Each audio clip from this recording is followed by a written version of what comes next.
تمام دیکھنے اور سننے والوں کو السلام علیکم۔ امید کرتا ہوں کہ آپ سب خیریت سے ہوں گے۔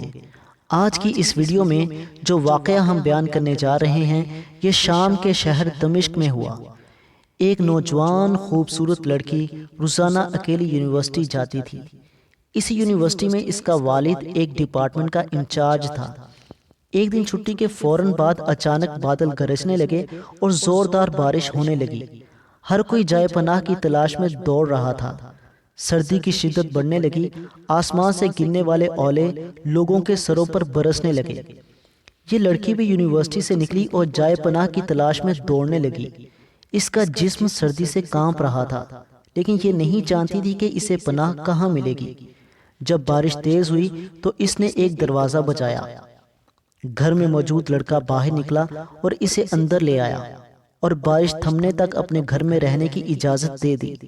دونوں کا آپس میں تعارف ہوا تو معلوم ہوا کہ لڑکا بھی اسی یونیورسٹی میں پڑھتا ہے جہاں وہ خود زیر تعلیم ہے اور اس شہر میں اکیلا رہتا ہے۔ ایک کمرہ، برآمدہ اور باتھ روم اس کا کل گھر تھا۔ نوجوان نے اسے کمرے میں آرام کرنے کو کہا اور اس کے پاس ہیٹر رکھ دیا اور کہا کہ کمرہ جب گرم ہو جائے گا تو وہ ہیٹر نکال لے گا۔ تھوڑی دیر لڑکی بستر پر بیٹھی کانپتی رہی۔ اچانک اسے نیند آ گئی تو یہ بستر پر گر گئی۔ نوجوان ہیٹر لینے کمرے میں داخل ہوا تو اسے یہ بستر پر سوئی ہوئی لڑکی جنت کی حوروں کی سردار لگی۔ وہ ہیٹر لیتے ہی فوراً کمرے سے باہر نکل گیا، لیکن شیطان جو کہ اسے گمراہ کرنے کے موقع کی تلاش میں تھا اسے وسوسے دینے لگا۔ اس کے ذہن میں لڑکی کی تصویر خوبصورت بنا کر دکھانے لگا۔ تھوڑی دیر میں لڑکی کی آنکھ کھل گئی۔ جب اس نے اپنے آپ کو بستر پر لیٹا ہوا پایا تو ہڑبڑا کر اٹھ گئی اور گھبراہٹ کے عالم میں بے تحاشا باہر کی طرف دوڑنے لگی۔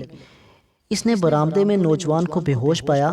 وہ انتہائی گھبراہٹ کے عالم میں گھر کی طرف دوڑنے لگی اور پیچھے مڑ کر بھی نہ دیکھا، یہاں تک کہ اپنے گھر پہنچ کر باپ کی گود میں سر رکھ دیا جو کہ پوری رات اسے شہر کے ہر کونے میں تلاش کرتا رہا۔ اس نے باپ کو تمام واقعات منو ان سنا دیے اور اس نے قسم کھا کر کہا کہ میں نہیں جانتی جس عرصہ میں میری آنکھ لگی تھی کیا ہوا، میرے ساتھ کیا کیا گیا، کچھ نہیں پتا۔ اس کا باپ انتہائی غصے کے عالم میں اٹھا اور یونیورسٹی پہنچ گیا اور اس دن غیر حاضر ہونے والے طلباء کے بارے میں پوچھا تو پتہ لگا کہ ایک لڑکا شہر سے باہر گیا ہے اور ایک بیمار ہے، ہسپتال میں داخل ہے۔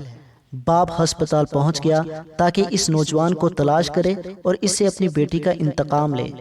ہسپتال میں اس کی تلاش کے بعد جب اس کے کمرے میں پہنچا تو اسے اس حالت میں پایا کہ اس کی دونوں ہاتھوں کی انگلیاں پٹیوں سے بندھی ہوئی تھی۔ اس نے ڈاکٹر سے اس مریض کے بارے میں پوچھا تو ڈاکٹر نے بتایا کہ جب یہ ہمارے پاس لایا گیا تو اس کے دونوں ہاتھ جلے ہوئے تھے۔ باپ نے نوجوان سے کہا کہ تمہیں اللہ کی قسم ہے، مجھے بتاؤ تمہیں کیا ہوا ہے۔ باپ نے اپنا تعارف نہیں کروایا۔ وہ بولا، ایک لڑکی کل رات بارش سے بچتی ہوئی میرے پاس پناہ لینے کے لیے آئی تھی۔ میں نے اسے اپنے کمرے میں پناہ تو دے دی، لیکن شیطان مجھے اس کے بارے میں پھسلانے لگا تو میں اس کے کمرے میں ہیٹر لینے کے بہانے داخل ہوا۔ وہ سوئی ہوئی لڑکی مجھے جنت کی حور لگی۔ میں فوراً باہر نکل آیا، لیکن شیطان مجھے مسلسل اس کے بارے میں پھسلاتا رہا اور غلط خیالات میرے ذہن میں آتے رہے۔ تو جب بھی شیطان مجھے برائی پر اکساتا میں اپنی انگلی آگ پر جلا دیتا تاکہ جہنم کی آگ اور اس کے عذاب کو یاد کروں اور اپنے نفس کو برائی سے باز رکھ سکوں، یہاں تک کہ میری ساری انگلیاں جل گئیں اور میں بے ہوش ہو گیا۔ مجھے نہیں پتا میں ہسپتال کیسے پہنچا۔ یہ باتیں سن کر باپ بہت حیران ہوا۔ بلند آواز سے چلایا، اے لوگو گواہ رہو، میں نے اس پاک سیرت لڑکے سے اپنی بیٹی کا نکاح کر دیا۔ سبحان اللہ، یہ ہے اللہ سے ڈرنے والوں کا ذکر۔ اگر اللہ کا خوف نہ ہوتا تو اس لڑکی کی عزت محفوظ نہ رہ سکتی۔ امید کرتا ہوں کہ آپ کو ہماری آج کی ویڈیو اچھی لگی ہوگی، تو اسے لائک کر دیں، دوستوں کے ساتھ شیئر کر دیں۔ ملتے ہیں اگلی ویڈیو میں، تب تک کے لیے اللہ حافظ۔